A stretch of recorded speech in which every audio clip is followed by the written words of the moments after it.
Okay, so 2024 absolutely flew by. I'm not entirely sure how we got here, but here we are diving headfirst into 2025. And if you're a fan of PS5, next year is shaping up to be an absolutely massive year for games. There are seriously some really exciting games coming out next year, so this is my most anticipated games list of 2025. Some of them I'm gonna end up covering on this channel, so be sure to boot that subscribe button so you don't miss a thing. But other ones, I'm just gonna sit back and play, because at the end of the day, I'm just a fan of games and I like playing cool shit. Now, of course, the disclaimer, a lot of these games don't yet have firm release dates, even though I did try to limit the list to at least ones that are attached to like a rough 2025 date, but of course stuff always comes up. I mean, games get pushed, games get delayed, and of course games just kind of pop out of nowhere to sometimes be a really big hit. So that's just how it goes. But as of now, these are the ones that I'm most looking forward to, so let's go ahead and get into it. Kicking it off with Assassin's Creed Shadows. Now this game does have a firm release date attached to it of February 14th, so what better way to spend your Valentine's Day than by sitting at home by yourself and playing as a silent ninja assassin. If this game is on your list as well, then you're no stranger to the controversy around it. It was originally slated for release in the fall of 2023, but after the pretty underwhelming launch of Star Wars Outlaws, which I actually liked quite a bit by the way, but following that, Ubisoft pushed the release date of Shadows, which in my opinion was a good idea, right? I mean, I don't think anybody was really chomping at the bit for a new Assassin's Creed game, so why not push the date out a little ways, fix the bugs so it's a better experience on launch date, and then just kind of let that dark cloud of Star Wars Outlaws dissipate a little bit. And I'm not really the biggest Assassin's Creed fan in the world, but this game does seem to have some real potential. An Assassin's Creed game set in feudal Japan where you get to switch back and forth between two different protagonists, one that focuses on stealth, and another that seems to be more focused on brute strength. It's an interesting concept, and it really does seem like they're trying to do something a little bit different. And so far the gameplay we've seen does look to be pretty impressive, so I'm willing to give Ubisoft the benefit of the doubt here. And at the end of the day, they really can't afford another bomb, so I have no doubt that they're going to pull out all the stops to try to make this game as successful as possible. And next up on my list is Split Fiction, and this is actually the last game on the list with a set release date of March 6th, which is coming up pretty soon. We got our first look at Split Fiction at the 2024 Game Awards, and if I'm being honest, the first part of the trailer didn't really jump out to me, but by the end of it, I was fully on board. This, of course, is the next action-adventure co-op from Hazelight Studios, the makers of It Takes Two, which won Game of the Year back in 2021.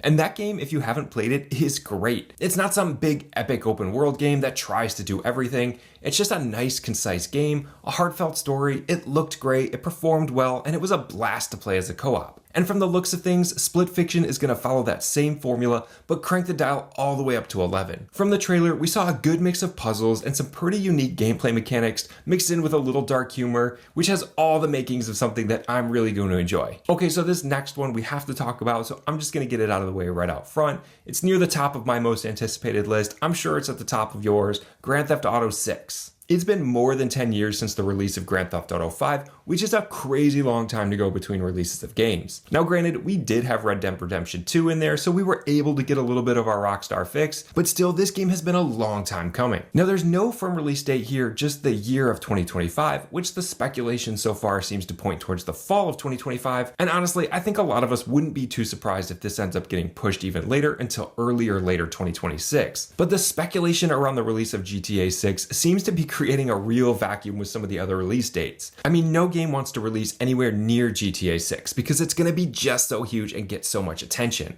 So it seems like a lot of developers and publishers are kind of waiting to hear more from Rockstar to see what they're going to do so that they can kind of plan their releases accordingly, which hopefully we start getting a little bit more information about this one soon. But I don't think any of us would be too surprised if this ends up being on the most anticipated games list of 2026. But still, I'm cautiously optimistic that it's something that maybe we'll be able to play at some point this year. Next up on my list is The Ghost of Yotei. This is a game that was officially announced at the Sony State of Play back in September. And it's not exactly what I think a lot of us were expecting from a Ghost of Tsushima sequel 5 years after the fact, but hey, I am not complaining at all. Instead of playing as Jin in a direct sequel to Tsushima, we'll be playing as Atsu, a female protagonist that's taken up the mantle of Ghost, and the story picks up 300 years after the original game. A la Kill Bill, she's carrying around a list of names of people she wants to take out, while also being hunted by Ronins.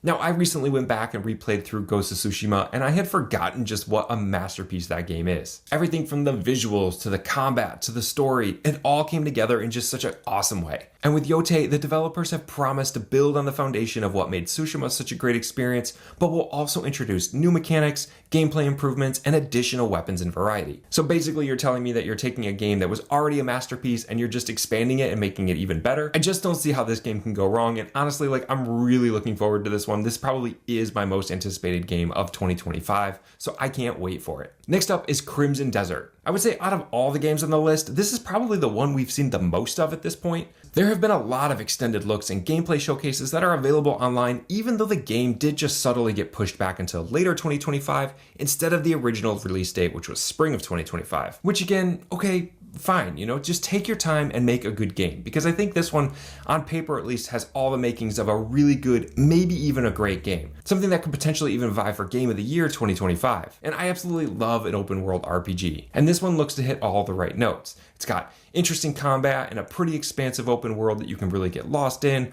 a ton of side quests, things to collect. I mean, those are all the things that I'm here for. But I think one of the things we've seen before is that these really large, ambitious open world games, there's just a lot of ways in which things can go wrong. I mean, for every Elden Ring and Horizon Forbidden West, we get an Anthem or a Forspoken or a Dragon's Dogma 2. Something that bites off maybe a little bit more than can chew and ultimately just sort of misses the mark. So we'll just have to wait and see, but from everything I've seen so far on this one, it looks like it could be really, really good. Next up on my list is Mafia The Old Country. This game is actually a prequel to the Mafia series, which is set in 1900s Sicily. In this one, you play as Enzo, a young protagonist that's aiming to break his way into the ranks of the Teresi crime family.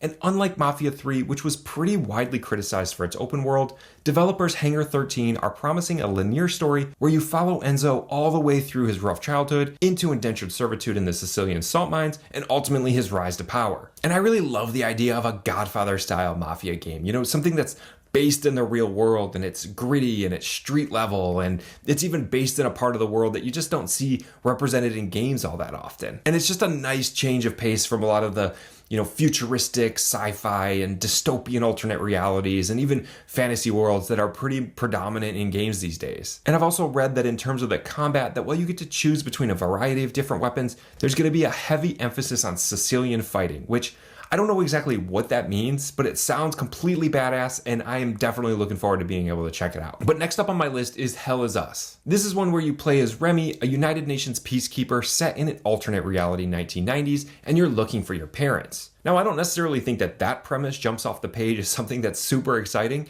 but when you look at the trailer, you can't help but be intrigued. You have to make your way through the fictional country of Hydra, which is plagued by these mysterious supernatural enemies that are impervious to traditional weapons, which means you get these cool, specialized medieval light weapons. Now, this game was originally announced back in April of 2022, but we got our first good look at it back at the Sony State of Play back in September. And I think contrary to what a lot of people thought, this game is not going to be a Souls-like, and it's not an open world. Instead, the focus is on story building and using detective skills and solving puzzles to tug on the various different threads to ultimately solve the mystery. And it also promises to be a very immersive experience.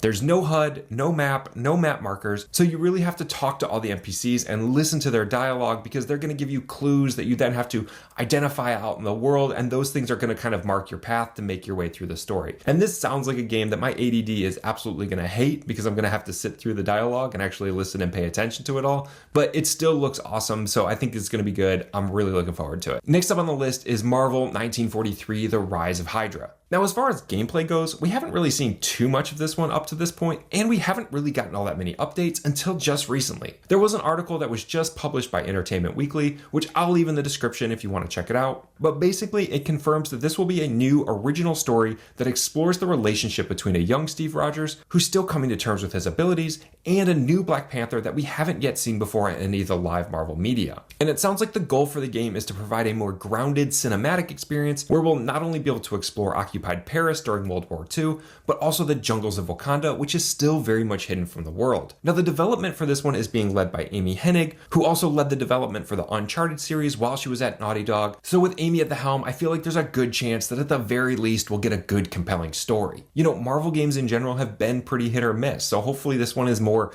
Guardians of the Galaxy than Marvel's Avengers, but there's a handful of superhero games that are kind of on deck, from Wolverine to Blade to Wonder Woman, and it's been pretty much crickets for all of them. So this one at least seems like it's the superhero adaptation that's the furthest along, so probably the most likely for it to release in 2025. And I mean, come on, I've got a Captain America shield and a bobblehead collection behind me, so there's just no way that I'm not going to check this one out. So next up on my list is Wuchang Fallen Feathers. This is an action RPG that continues the trend of Chinese Souls-like games. First we had Wolong, and then we had Wukong, and now we have Wuchang. It's a real Wu trend, and hopefully this one continues the pattern of being a good Souls-like game by Chinese developers. developers. In Wuchang, you play as Bai Wuchang as you make your way through the land of Shu during the Ming Dynasty period, and it's said to offer a challenging combat experience with a variety of different weapons and abilities. So the fact that they call out the challenging combat experience right in the main description of the game definitely lets you know right off the bat what you're in for with this one. I mean, I feel like I've been fighting a little bit of Souls-like fatigue over the last couple of years, but it really is one of my favorite genres of games, assuming that I have the time and patience to actually make my way through it. And since this is the only Souls-like that I have on this list, and really the only one that I have on my radar for the year, I'm really looking forward to this one. Hopefully it helps scratch that Sekiro 2 itch that's been nagging me for years. And last on my list of most anticipated games of 2025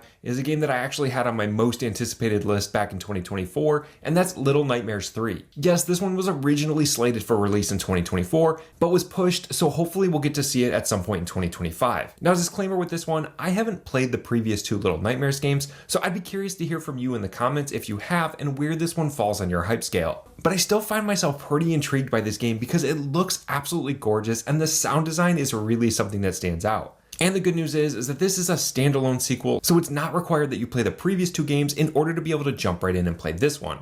This one is also a co-op, which is a new mechanic that's being introduced to the series, so you can either play online with a partner or as a single player with an AI companion. And I don't know, I'm not typically a fan of horror games, but this one doesn't seem like it's the bloody, gory style horror game with jump scares everywhere. It seems like more of a fun and creepy style horror game, almost like cute horror, if that's a thing. But those are my most anticipated games of 2025, and fingers crossed we start getting some firm release dates on these pretty soon. And hopefully in general, this just ends up being a really good year for games. I mean, I think on paper, this has all the potential to be an epic year, but you really just never know. But I do want to know, what are the games that you're most looking forward to in 2025? I love a good recommendation, so if there's something on your list that I didn't include here, definitely let me know in the comments. And thanks for watching, everyone, and I'll see you on the next one.